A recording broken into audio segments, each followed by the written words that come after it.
Ravi loved history. He loved its stories, its secrets. So when his job offered him a trip to Spain, he was ecstatic.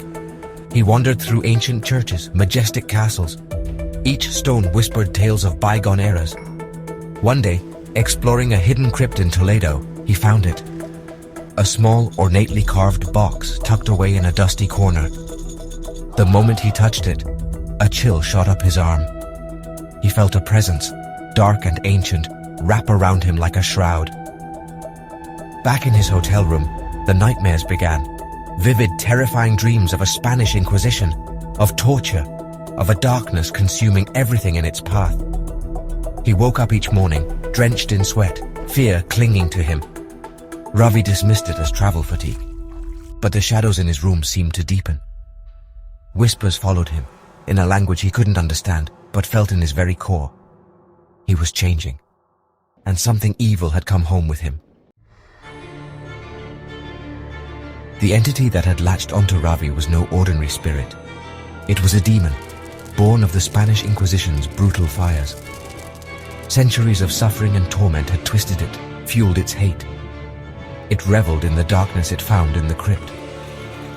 Ravi's curiosity, his yearning for the past, had inadvertently opened a door. A door the demon was all too eager to walk through. Across the globe, in the sun-drenched streets of Seville, a chill settled in the air. A chill that seeped into the ancient stone walls of the Basilica of La Macarena. It was here that Father Matteo, the Vatican's most formidable exorcist, resided.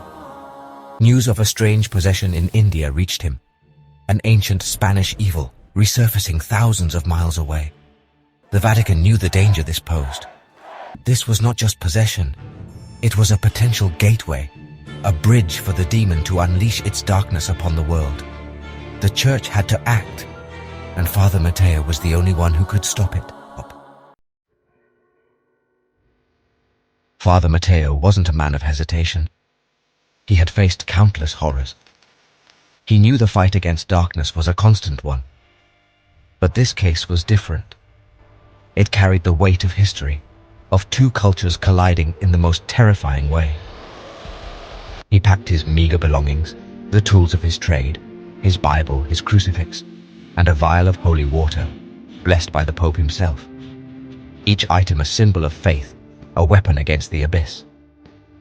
The journey to India was long, filled with prayers and a growing sense of dread. The vibrant, chaotic beauty of Delhi was a stark contrast to the sterile halls of the Vatican. Yet, beneath the surface, Father Matteo sensed a shared history of spirituality, of battles against unseen forces. He found Ravi in a small apartment, his eyes vacant, his body contorted in unnatural positions. The air crackled with unseen energy. The demon was growing stronger, feeding on Ravi's life force, his connection to this ancient land. This was not just a battle for one man's soul. This was a battle for balance itself. The exorcism was a brutal, visceral struggle. The demon, enraged at being pulled from its newfound home, lashed out with terrifying power. It spoke through Ravi's lips, its voice a guttural rasp, spitting curses in ancient Spanish dialects. Father Matteo stood firm. His faith was his shield, his words his weapons.